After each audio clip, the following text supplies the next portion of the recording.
Olá, pessoal! E aí, como é que tá todo mundo? Todo mundo bem? Bem-vindo ao canal Meditação Laica Conexão Planetária. Se você não me conhece, eu sou Cláudia Rato, eu sou professora, psicóloga, esotérica, taróloga e faço aqui a leitura das energias que estão chegando no planeta, tanto da astrologia esotérica quanto do calendário galáctico, boletim galáctico ou sincronário da paz.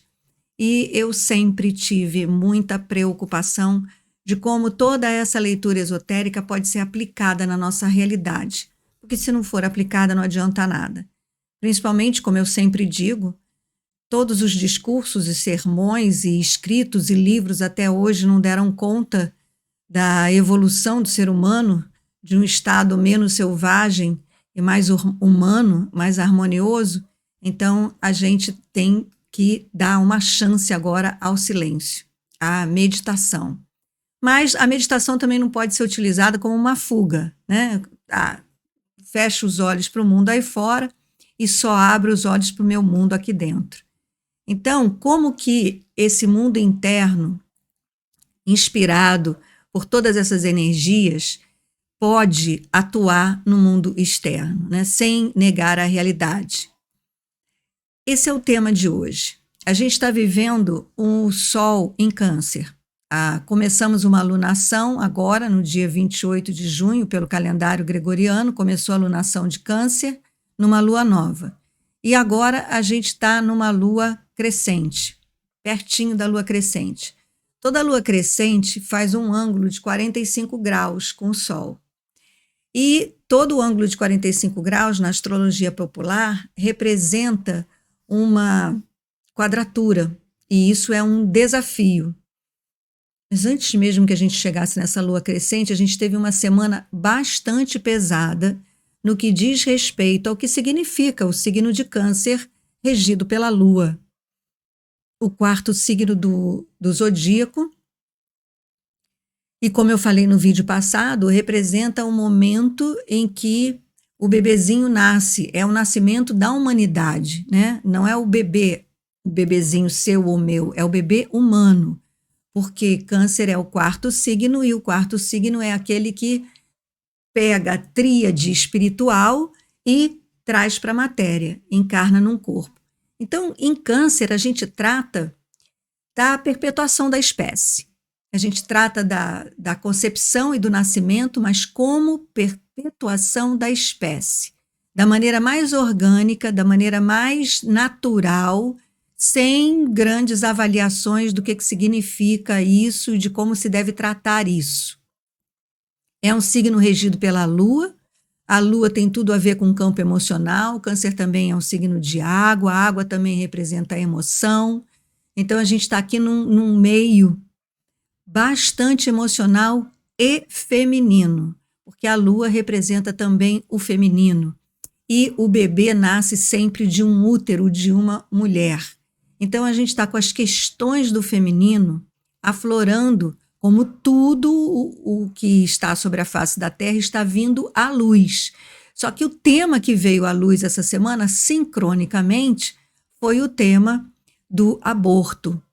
Foi uma atriz estuprada e que levou a gravidez adiante e entregou o bebê à adoção. Uma criança de 10, 11 anos estuprada que teve que lutar para conseguir abortar esse feto, e Estados Unidos, que aprovou a lei contra o aborto. Então, toda essa inspiração galáctica que a gente recebe das energias que nos entram deve servir para que a gente tenha um olhar para essa nossa realidade mais crítico, porém amoroso. Sejamos críticos, mas não reativos, porque não vai adiantar nada brigar com essa realidade. Isso a gente vem fazendo desde que nós nos conhecemos por gente, desde que o mundo é mundo para nós, pelo menos. Mas está na hora da gente criar uma nova realidade, criar uma nova terra, construir uma nova era. E essa construção deve se valer da nossa realidade presente como um aprendizado. Então, eu hoje queria falar sobre isso, sobre esse tema extremamente feminino, sobre o útero, sobre uma mulher, sobre a mulher, que é aquela que procria, e fazer uma reflexão sobre isso. Eu queria convidar você a refletir comigo sobre essa questão hoje, tá bem? Então, tomara que você fique aí. Vou rodar a vinheta para você se ajeitar, pegar o seu chazinho e a gente bater esse papo seríssimo.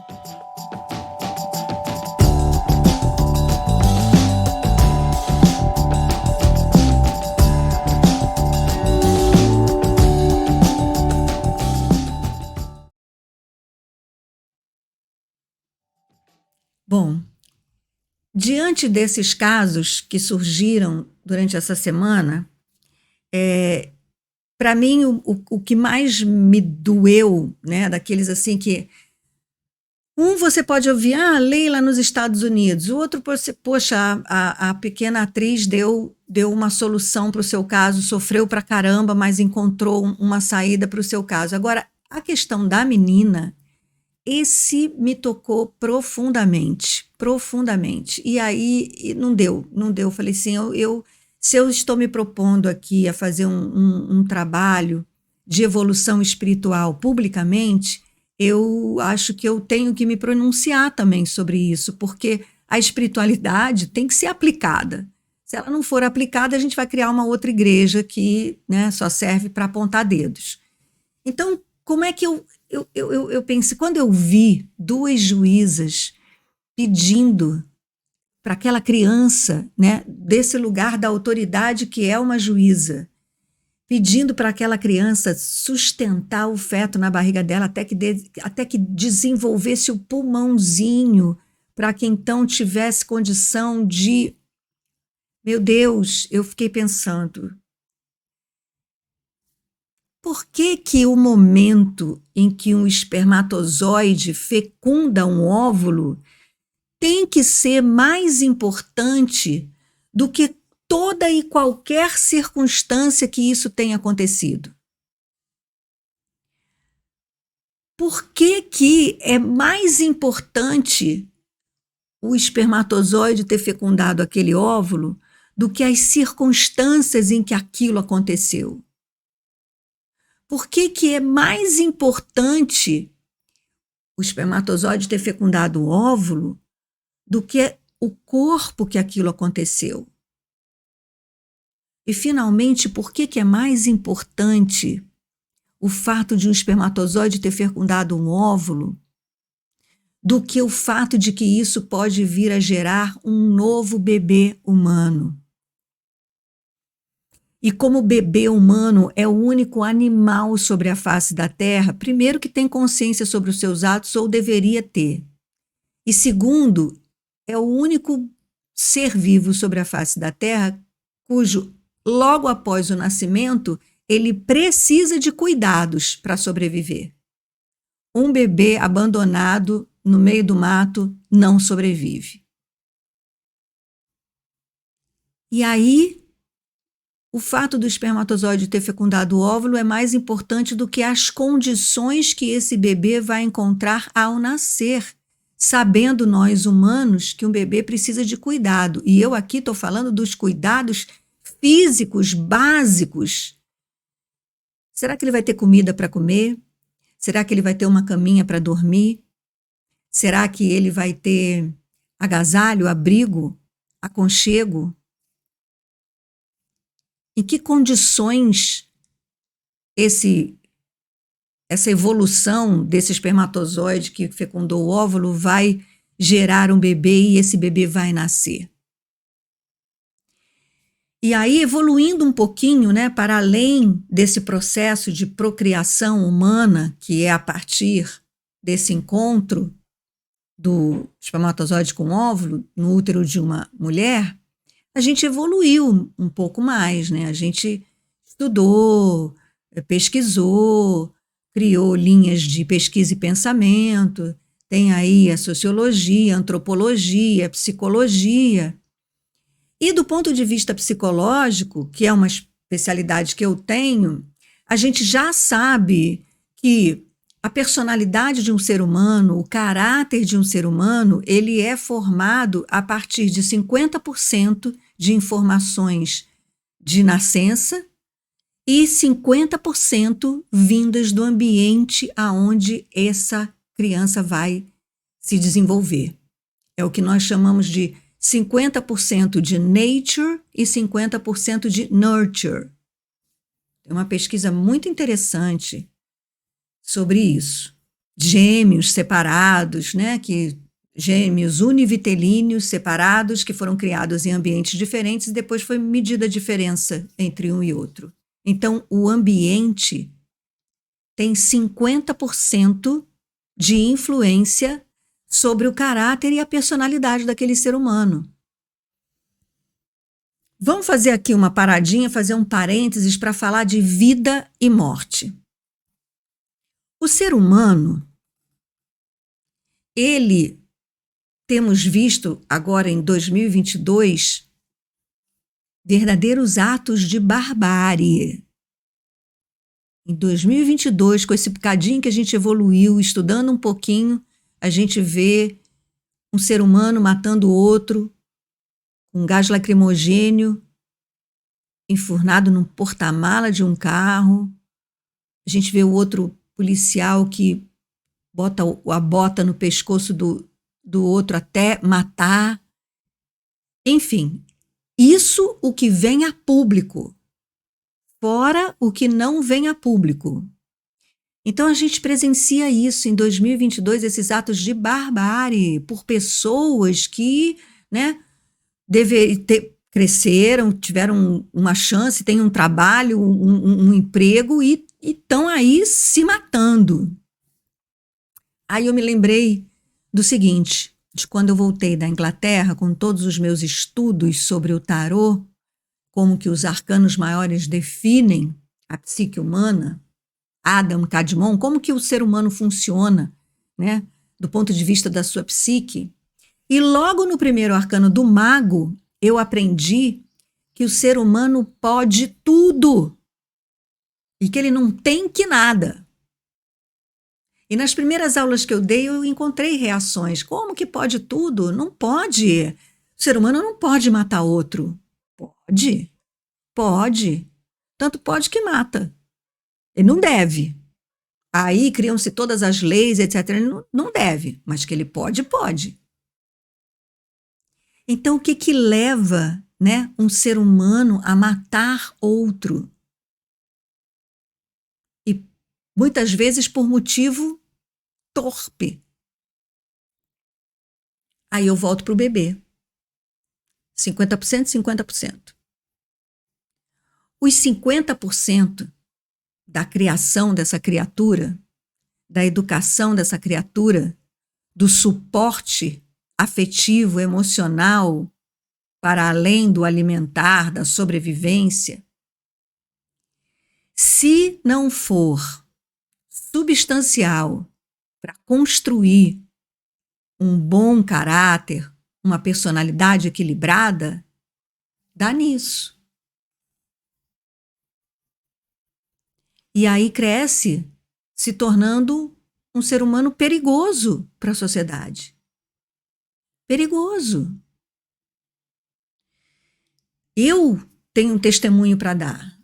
Eu, como professora de 34 anos, professora de educação física do ensino básico, médio, fundamental 2, ensino médio, eu vi muitas gerações de adolescentes passarem na minha frente. E era nítido e era assunto entre eu e as inspetoras que lidavam mais, porque eu, como professora de educação física, eu lidava com os alunos livres para se expressarem. É diferente de um aluno em sala de aula que tem que ficar sentado, calado, quieto, e qualquer coisa que ele fala, ele não pode ir assim a 10% de expressão dele, que ele já está indo para fora de sala, indo para a direção e tal. Mas na quadra, não. Na quadra, não. Na quadra, o jogo exige que você seja criativo, esperto e tal. Então, eu via, eu e as inspetoras que trabalhavam comigo, a gente via o comportamento daquele adolescente, a expressão genuína dele. E era muito nítido que há um momento no desenvolvimento do ser humano, que é lá na adolescência, entre os 12, 13, 14 anos, que se esse jovem, esse adolescente não tiver um suporte afetivo, emocional em torno dele, no ambiente particular dele, ele descamba para o outro lado. Ele vai para o caminho do mal, que a gente chamava. Porque a gente via que aquele adolescente, justamente no momento em que ele está se experimentando, os hormônios a mil, ele está descobrindo que ele pode fazer as escolhas dele, que ele não precisa mais usar a roupinha que papai e mamãe quer. Então ele está se experimentando, ele está experimentando a individualidade dele.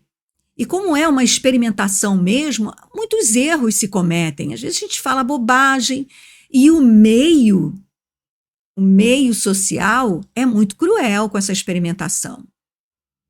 Primeiro que ele tem que ter um comportamento padrão, um desempenho escolar padrão, tudo padrão. E segundo que qualquer deslize que ele der nessa experimentação de ser quem ele é bullying, nego sacaneia, a gente sabe como é.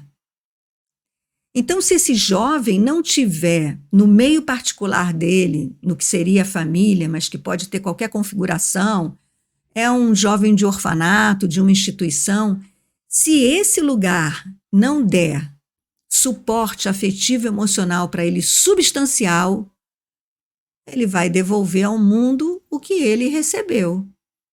Ninguém liga para mim, ninguém me compreende, ninguém é continente às minhas emoções, ninguém não quer nem saber. Qualquer coisa que eu faça vira chacota, nego me sacaneia. Como é que eu vou tratar o mundo? Igual. Quero nem saber de vocês. Eu quero saber de mim. Eu quero saber de mim. Vou cuidar de mim. Quero nem saber de vocês. Eu não quero nem saber do outro, eu quero saber de mim. E aí, principalmente no discurso espiritualista, chegamos ao tal do ego, que todo mundo diz que o ego atrapalha. O ego não atrapalha. A maneira como nós criamos esse ego, educamos esse ego e tratamos esse ego é que atrapalha tudo. E aí voltamos lá para o bebê. Voltemos ao momento em que o espermatozoide fecundou o óvulo. Organicamente, vai se desenvolver. É uma questão orgânica. Vai se desenvolver. Mas a gente sabe que só depois que nasce é que, ao respirar, inclusive eu ouvi dizer que antigamente o médico batia no bumbum do bebê, que era para o bebê chorar, porque quando ele chora, ele então respira e aí a alma entra no corpo. Assim como a alma sai no último suspiro. E fica apenas aquele corpo inerte. Então, volto eu a perguntar se deve-se deixar aquele desenvolvimento orgânico ir adiante a despeito de qualquer coisa, a despeito de que ambiente e de que cuidado esse ser humano, essa coisa mais nobre que nós como humanos produzimos, que cuidado ele vai ter, como ele vai crescer. Não importa, não importa, não importa. Vire-se. Mulher, você teve um espermatozoide que fecundou seu óvulo, agora vire-se. Dá teu jeito, se vira, porque esse feto tem que se desenvolver, virar um bebê, e esse bebê tem que vir ao mundo e dane-se, porque é interessante você ver assim, a maneira, às vezes, quase histérica que se defende, né, o não aborto. Mas eu não vejo ninguém que defende o não aborto se preocupar com as condições que essa criança vai nascer e ser criada. Então, sabe, eu honestamente, aí, com toda a inspiração que as energias galácticas e espirituais trazem para o meu coração, desenvolvendo sempre o pulsar e a inteligência do meu coração, que é puro amor, pura vida, puro amor, eu não consigo olhar para aquela menina de 11 anos e encontrar amor na decisão de exigir que ela venha a parir aquele bebê a despeito de qualquer coisa, inclusive dela mesma, que já existe, já é. Eu não consigo, o meu coração não aceita, ele não bate legal. Ele se debruça para aquela menina, ele vai para aquela menina. Não consigo colocar o feto sobreposto àquela menina, até porque, pelo fato dessa circunstância, esse bebê também, sabe lá, pode vir a se tornar uma pessoa que venha a ser um perigo para a sociedade. Mas aí eu queria dizer o seguinte, esse conceito abstrato de Deus eu queria deixar de fora, se você me permitir. Porque Deus, ele é tão pessoal e intransferível e subjetivo que o meu Deus, apesar de ser um conceito comum, ele deve ser totalmente diferente do seu Deus. E quando a gente generaliza o que é Deus, esse Deus se torna um ditador, cara, assim, cruel. Então, sem abstrações, só para fazer essa reflexão, a gente aqui não vai, nós aqui, né, não temos aqui poder de juiz, de legislação, de nada. Só para a gente refletir. Só pensando na condição humana, só pensando nesse bebê, nessa criança que tem que parir, ou nessa mulher que se percebe sem a menor condição de dar suporte e criar essa criança. E aí leva para o seu coração. Você acha que tem que ser a despeito de qualquer coisa?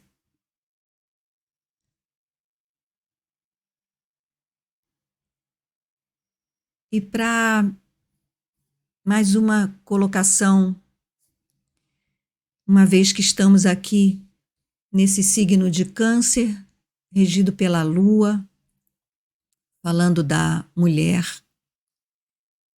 por que a gravidez é mais discutida e defendida e criticada do que o estupro?